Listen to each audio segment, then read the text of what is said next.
फिल्मों के background sound को रियलिस्टिक बनाने के पीछे के आर्ट को फॉली साउंड आर्ट कहते हैं। आप फिल्मों में बिजली गिरने, बंदूक चलने, बारिश होने और गाड़ियों के एक्सीडेंट की आवाज तो सुनते ही होंगे। ये साउंड एक छोटे से कबाड़ खाने की तरह दिखने वाले कमरे में तैयार होती है। जो इन साउंड्स को डेवलप करते हैं उन्हें फॉली आर्टिस्ट कहते हैं। इसके लिए ये आसपास की वस्तुएं जैसे चावल, शक्कर, कागज, शीशे, सैंडल, जूते, छाते और लकड़ियों का यूज करते हैं। फॉली आर्टिस्ट का काम बहुत क्रिएटिव होता है। फिल्मों में बारिश की साउंड निकालने के लिए ये फॉली आर्टिस्ट शक्कर या चावल के दानों का प्रयोग करते हैं।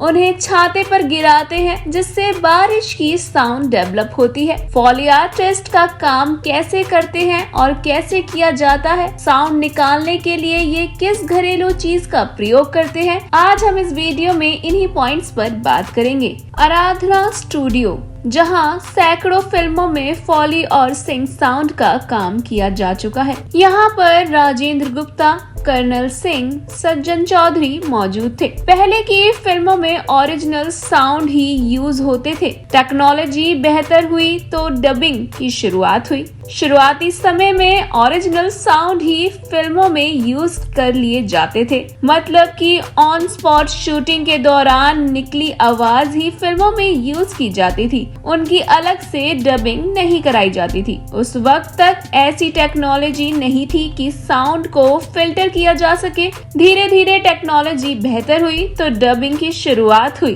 डबिंग के बाद फॉली साउंड की शुरुआत हुई। फिल्मों के बैकग्राउंड में होने वाली एक्टिविटीज का भी अलग से साउंड निकालने जाने लगे। ऐसे में सीन्स पहले की तुलना में ओरिजिनल और भी ज्यादा लगते हैं। अब आपके अंदर ये सवाल उठा होगा कि फॉली आर्टिस्ट कौन होते हैं और इनका काम क्या है। ये मैं आपको बताती हूँ। फिल्मों के बैकग्राउंड में यूज होने वाली सारी आवाजें जैसे शीशे का टूटना, दौड़ना, किसी को मुक्का मारना, घोड़े, हाथियों की आवाज, ये सारी एक खास तकनीक से निकाली जाती आवाज है। ये नेचुरल नहीं होती बल्कि फॉली साउंड की मदद से निकाली जाती हैं। इस पर काम करने वाले व्यक्ति को फॉली आर्टिस्ट कहते हैं। जैसा कि मैं आपको बता दूं कि फिल्मों में यूज होने वाली ज्यादातर चीजें नकली होती हैं। चलिए मान लीजिए एक्शन सीक्वेंस के दौरान कोई एक्टर दीवार से टकराता है। अब जाहिर तौर पर वो दीवार असली तो होती नहीं है। सीक्वेंस असली लगे इसके लिए दीवार से टकराने के दौरान का साउंड इफेक्ट निकाला जाता है। ये काम फॉली आर्टिस्ट करते हैं। एक्टर जूते कैसे पहन रहा है ये भी फॉली आर्टिस्ट को ध्यान देना पड़ता है। फॉली आर्टिस्ट का काम बहुत चैलेंजिंग और क्रिएटिव होता है। फॉली आर्टिस्ट को यह तक ध्यान देना होता है कि एक्ट सीन में किस तरह का जूता पहना जा रहा है।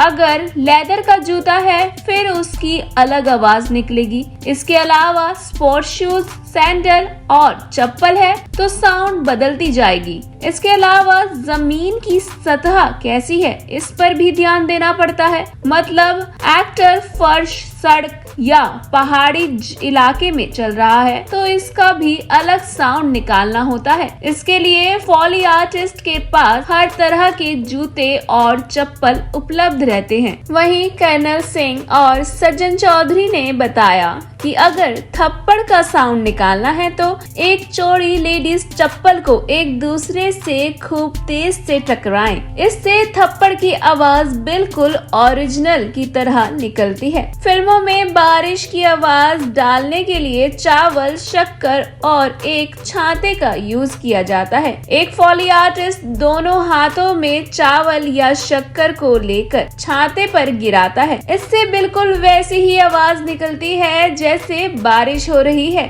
अगर हल्की बारिश का सीक्वेंस है तो चावल या शक्कर की मात्रा को कम रखा जाता है, साथ ही उसे छाते पर धीरे धीरे गिराया जाता है। वहीं अगर तेज बारिश का साउंड निकालना है तो चावल या शक्कर के मोटे दानों को पूरी मुट्ठी भरकर छाते पर गिराया जाता है। ओरिजिनल गन शॉट और कार के साउंड को पहले से रिकॉर्ड करके रखा जाता है। हम फिल्मों में अक्सर गोली चलने की आवाज सुनते हैं। ये साउंड कैसे निकाली जाती है? जवाब में राजेंद्र गुप्ता ने बताया, दरअसल इसके लिए पहले से एक लाइब्रेरी बनाकर रखी जाती है। इस लाइब्रेरी में दुनिया की हर किस्म की बंदूक की आवाज पहले से रिकॉर्ड कर रखी जाती है। जाहिर तौर पर AK-47 पिस्टल और रिवॉल्वर, इन तीनों की फायरिंग करते वक्त अलग अलग साउंड निकलती है। शूटिंग के वक्त डमी गन शॉट दिखाए जाते हैं, मतलब इसमें निकलने वाला साउंड फिल्मों में यूज नहीं होता। उस पर्टिकुलर सीन में जो गन यूज हुई है, लाइब्रेरी से उसी गन की साउंड सीन के अनुसार मिक्स करते हैं। फिल्म में यूज होने वाले कार का मॉडल सर्च कर उसकी आवाज रिकॉर्ड की जाती है। जी हाँ, यही बात कार वाले सीक्वेंस में भी लागू होती है। सीक्वेंस में जिस कार का यूज होता है उसी की ओरिजिनल साउंड डबिंग के वक्त लगा दी जाती है। मान लीजिए किसी सीन में मर्सिडीज कार को दिखाना है, इस पर अब साउंड इंजीनियर उस कार का मॉडल सर्च करेगा, फिर उस कार की ओरिजिनल साउंड रिकॉर्ड करके सीन के बैकग्राउंड में लगाया जाएगा। फिल्म शोले के एक सीन में हेमा मालिनी डाकुओं से बचने के लिए तांगा चलाकर भागती हैं। उस सीन में तांगे से जो आवाज निकलती है उसे कर्नल सिंह और सज्जन सिंह ने अपने स्टूडियो में बैठकर तैयार किया था। पर्स और कागज का यूज करके कबूतर के फड़फड़ाने की आवाज निकाली जाती है। किसी सीन में अगर कबूतर उड़ रहे हैं तो उनके फड़फड़ाने की आवाज कैसे निकालेंगे? कर्नल ने इस पर कहा, हम लेदर का वॉलेट लेंगे, वॉलेट के बीच एक कागज रखेंगे, फिर वॉलेट को खूब जल्दी खोलेंगे और बंद करेंगे। इसकी आवाज ऐसी निकलेगी कि लगेगा कबूतर फड़फड़ा रहा है। साउंड इंजीनियर के लिए एक्टर्स के हाव भाव को परखना सबसे जरूरी होता है। जी हाँ, एक साउंड इंजीनियर के लिए कौन सी बात ध्यान रखनी सबसे जरूरी है? इसके जवाब में कर्नल सिंह ने हमें बताया, हमें सीन और आर्टिस्ट का इमोशन समझना पड़ता है और सीक्वेंस में आर्टिस्ट कैसे बिहेव कर रहा है, कैसे रिएक्ट कर रहा है, उसकी एक्टिविटी कैसी है, ये सारी चीजों पे हमें ध्यान देना पड़ता है। मान लीजिए किसी सीक्वेंस में एक्टर गुस्से में है तो वो पानी पीकर गिलास को मेज पर तेजी से पटकेगा। ऐसे में हमें गिलास रखने का साउंड हल्का तेज निकालना पड़ेगा। वहीं अगर एक्टर नॉर्मल बिहेव कर रहा है तो उसी हिसाब से स्लो साउंड निकालना पड़ेगा। कुल मिलाकर साउंड इंजीनियर्स को फिल्म में एक्टर्स के हाव भाव को परखने में सबसे ज्यादा मेहनत लगती है और यही चीज सबसे ज्यादा जरूरी भी है।